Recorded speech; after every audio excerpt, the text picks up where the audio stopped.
potentiel, c'est une multitude de possibilités. Comment on révèle un potentiel? Comment on fait grandir sa confiance? Comment on nourrit sa force? Comment on prend conscience de ses valeurs? Qu'est-ce qui compte? Révéler son potentiel, c'est révéler qui on est, c'est rêver sa vie, c'est faire grandir tout ce qu'il y a en nous. Et la confiance à cet endroit-là, c'est une des clés majeures du parcours Révèle. Parce que dans la confiance, tout devient possible.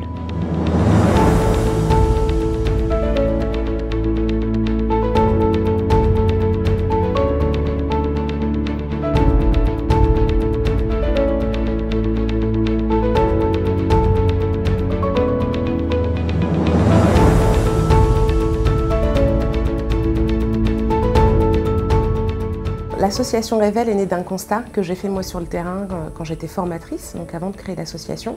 J'intervenais dans les lycées sur le projet professionnel, la connaissance de soi. Et à chaque fois, je posais la question aux jeunes filles, qu'est-ce que vous voulez faire plus tard comme métier?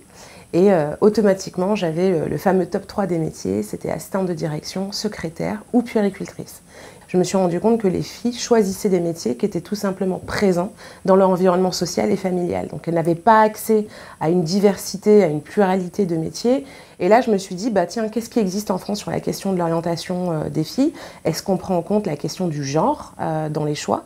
Et j'ai vu qu'il n'y avait pas grand-chose qui était fait. Et c'est là que je me suis dit, tiens, on va faire un programme entre filles, pour les filles, avec des témoignages, des interventions de femmes qu'on appelle des rôles modèles, qui ont des parcours professionnels pluriels.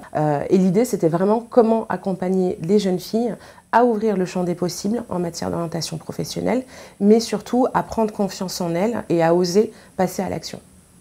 Quand tu n'as pas confiance en toi, je pense que ça te met beaucoup de barrières aussi. Tu te remets beaucoup en question, tu te dis que tu n'y arriveras pas, mais beaucoup de contraintes, là où il n'y a pas besoin d'en avoir. Je laisse tomber parce que je me dis que je ne vais pas y arriver, que je ne suis pas capable de le faire. Ouais, moi je suis prête à essayer de travailler sur ma confiance parce que je pense pas que je vais avancer si je reste comme ça. Augmenter sa confiance en soi, ça passe d'abord en fait par mieux se connaître et être consciente de son potentiel, de ses qualités, de ce qu'on est capable de faire en fait. Ce que propose l'association Révèle aux jeunes filles, c'est un accompagnement d'1 an qui débute par un parcours d'1 semaine pendant les vacances scolaires d'octobre, de février et d'avril. Donc pendant ces vacances, on accueille des promotions de 30 jeunes filles qui vont pendant 5 jours travailler sur leur confiance en elles, apprendre à se connaître, acquérir une méthode pour construire un projet professionnel, découvrir le monde de l'entreprise. Une fois qu'elles ont fait ce parcours d'1 semaine, elles ont un coaching collectif à 6 semaines et encore un autre coaching collectif. Et une fois qu'elles ont fini ces coachings, elles rentrent dans la communauté, ce qu'on appelle nous des alumnae, et on continue de leur proposer des actions pour qu'elles aillent au bout de leur projet ou de leur piste de projet professionnel. On a des jeunes filles à qui on va proposer des journées Révèle-moi ta vie 2. Donc en gros, c'est une journée en immersion avec une rôle modèle qui fait un métier qui intéresse la jeune fille.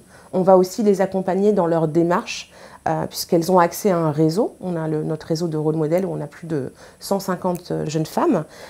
Et du coup, les jeunes filles sont souvent en demande de stage ou d'alternance. Et on va faciliter des mises en relation. On a après la communauté des anciennes, donc les alumnae, à qui on va proposer de devenir actrices de l'association.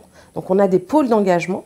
On a des jeunes filles qui sont ambassadrices, c'est-à-dire qu'elles vont aller dans les lycées pour parler de Révèle. On a des jeunes filles qui vont devenir bénévoles sur les parcours et qui vont nous assister sur la logistique également. Et l'idée, c'est à chaque fois d'offrir à ces jeunes filles un terrain d'expérimentation dans lequel elles vont continuer à travailler leur confiance en elles, leur capacité à passer à l'action et l'ouverture des champs des possibles. Donc, je m'appelle Aïda, j'ai été rôle modèle pour Révèle et c'était une expérience géniale. J'ai rencontré des jeunes filles extraordinaires, en fait des petites moi, des moi d'il y a peut-être 15 ans. C'était un exercice pour moi de leur donner tout ce que j'avais voulu qu'on me dise à cette époque-là. On parle avec les jeunes filles, on échange avec elles nous posent des questions, on répond, on reconstruit en fait le discours ensemble et c'est génial. Alors j'ai participé aux actions en tant que rôle modèle. Vraiment ce que j'en ai retiré, c'est que j'ai été très impressionnée. L'impact qu'a eu cette semaine sur les jeunes filles. Et c'est vrai que du coup, ça m'a donné encore plus envie de pouvoir communiquer sur ce projet-là auprès des collaboratrices CDC Habitat aussi, puisque finalement, j'ai été témoin de leurs actions. Et en fait, le Fonds d'innovation sociale nous permet vraiment d'expérimenter la collaboration avec les bailleurs.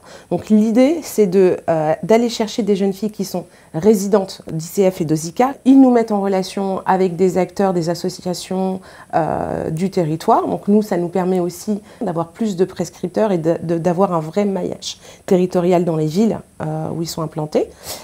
Donc ça nous permet de voir comment ICF, Habitat et OSICA peuvent nous accompagner dans notre développement et ça répond eux aussi à des objectifs d'aller toucher un public qui sont les jeunes filles des quartiers populaires et du coup eux ça leur permet de proposer des actions concrètes à ce public-là. Grâce à Révèle, là maintenant je peux tout faire, j'ai vraiment confiance en moi, je sais où je vais. Il n'y a que toi qui peux décider de ce que tu vas devenir en fait. La confiance en soi, c'est épouser pleinement qui on est. C'est se donner la chance de vivre ses rêves du mieux qu'on peut. En fait, on ne cherche pas forcément le parcours exemplaire, la victoire de dingue, la fille qui était décrocheuse qui finit en master à Sciences Po. Bon, ça arrive, mais c'est pas ça forcément qu'on cherche.